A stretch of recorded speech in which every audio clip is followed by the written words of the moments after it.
Hello plant lovers, Matthew in Melbourne, welcoming you back to my channel and welcoming you to the kitchen. And no, it is not going to be a cooking program, but I'm here to do some repotting on this orchid, and I thought what better place to do it than the kitchen. Yes, plant lovers, here we have a Sarcocalis Australian orchid that I recently bought. It's just arrived in this plastic pot. You can see it's got all these crazy aerial roots. It's quite tight in the pot. It is time, plant lovers, for a repot.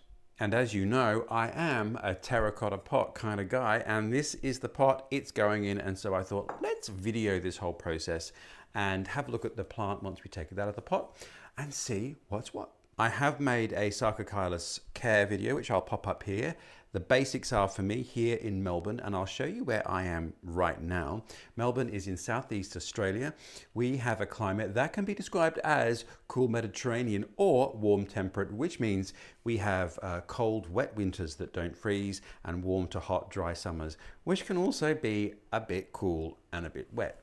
There you go. Not dissimilar to a zone 10 in the USA and to parts of Southeast England.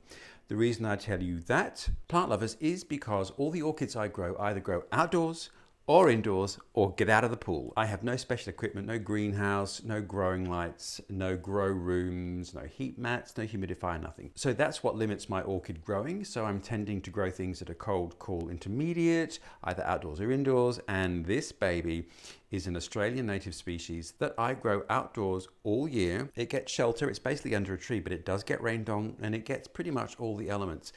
There you go. In summer, I might occasionally top up its watering, but generally it has to fend for itself, and it is tough and a reliable flower. But enough of that, you can watch the other video. Let's get to having a look at this plant.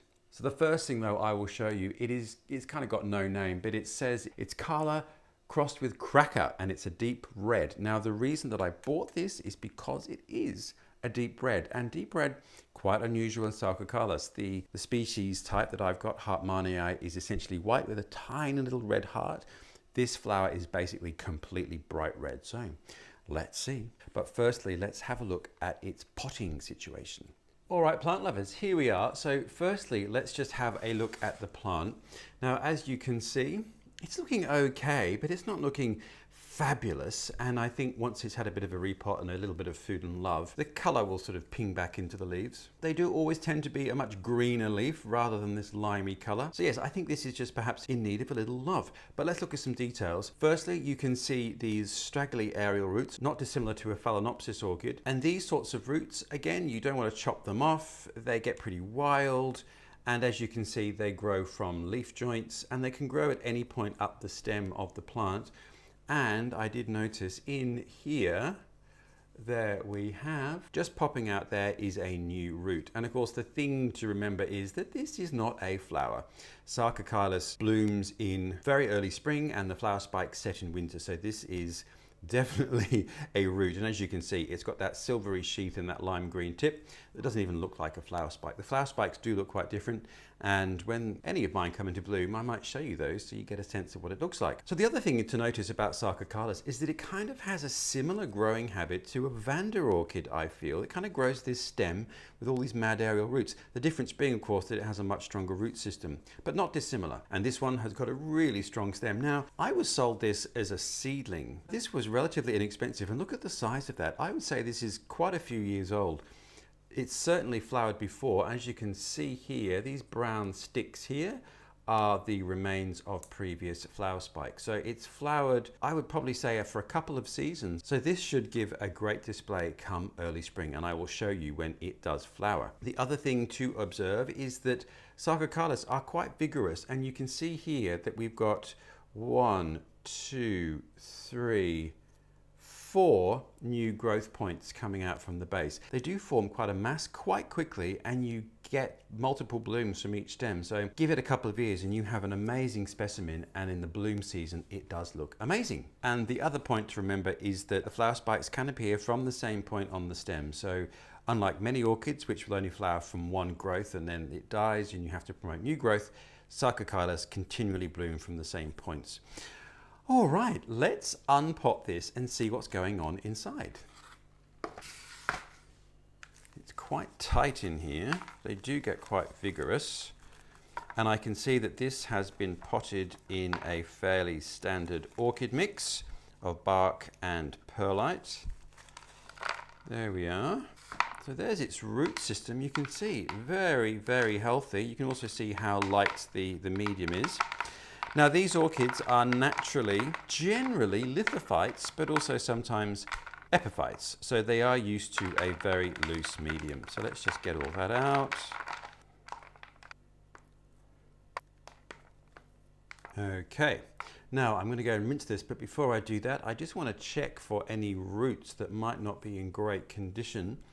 Generally though, it looks great, but you can see here that this root has squished and has died, so I might just trim both of those two off. In fact, there's a dead root in there, but otherwise it's got a really fantastic root system. So let me go and get my sterilized Japanese secateurs. Okay, here we are. A little bit of rubbing alcohol just to make sure that you are not spreading any unpleasant germs from one orchid to the next. There we go. Aren't they wonderful? And this is my favorite thing on earth. It's a little dibber, which is generally sold as a seed growing tool. But as you can see, it's the most fabulous and useful thing for poking out medium in recalcitrant orchid root bundles. So there we go. Being careful of the roots. The roots though are really strong. They're not remotely delicate. I mean, within reason, obviously. Now, let's just snip off that dead root there, and let's snip off that one there. Little stumps. There we are. I think that is generally it though. I am going to trim off this dead leaf because it's dead. Let me go and give that a rinse. All right, there we are. There are still bits of the old media attached to the roots, but they're pretty much fused and it's not going to be life or death, I don't think. Anyway, okay, let's get on to the potting medium. Now, it is not rocket science, this one. We've got a mix of bark, we've got a mix of perlite, a little bit of shell grit, a little bit of charcoal, and because it is a lithophyte, I often put in just a little bit of pumice stone, which is the natural stone. And as you can see, it is very porous because the surface is so pitted. So although it is a pebble, it does actually retain moisture. And I find it's quite a useful aerator for a mix that you want to keep quite loose. And you know, call me crazy, but I feel lithophytes need to be near rock. Anyway, so that's the reasoning there. And the other secret ingredients are a couple of grains of a generic slow release fertilizer, and yes, mycorrhizal fungi, which you can't see because the packet's so faded, but this stuff helps promote fantastic root growth, and it helps make available for the plant's roots all the nutrients that are in the various mediums that it's planted in. Okay, this is the pot, and I'm just going to put my pumice stone in the bottom, a bit of the bark, a little bit of perlite, a little bit of charcoal, few grits, then I'm putting in my grains. So literally 2, 1, 2. Don't want to overdo it. Let's not get everyone too excited. So I'm going to try and not bury the aerial roots, which I still want to hang over the side of the plant, and then just gently feed in our mixture. Often with orchids, I do put sphagnum moss at the bottom and as a layer, but with this orchid, it's so tough and it just lives outside for me that I don't really feel I need to worry about that. These orchids are so used to varying conditions, to dry spells, to a damp winter, that I just don't think you need to worry that much. In my climate anyway, if you're growing these elsewhere, then you might want to use sphagnum moss in the bottom, just to make sure that you're maintaining the moisture. There we go. You want to make sure that there are no sort of air pockets in there, that medium is going all the way down into those root cavities. And voila, I think our work is done. So the last piece of the puzzle is just a tiny bit, and I'm not going to put all of this in, but a little sprinkling. And I'm just going to put 1, 2, there we are. It's just like a dash of chili powder. You don't want too much. And then I'm just going to cover that up and then water it in. And there we go. So that was the mycorrhizal fungi. And there is our potted Sarcocarlus orchid ready for the winter chill and then the spring blooms, where it is going to give me, hopefully, as the label says, a deep red flower. There we are, plant lovers, back in the kitchen, and there is our repotted Sarcocarlus. As you can see, I've left the aerial roots dangling outside.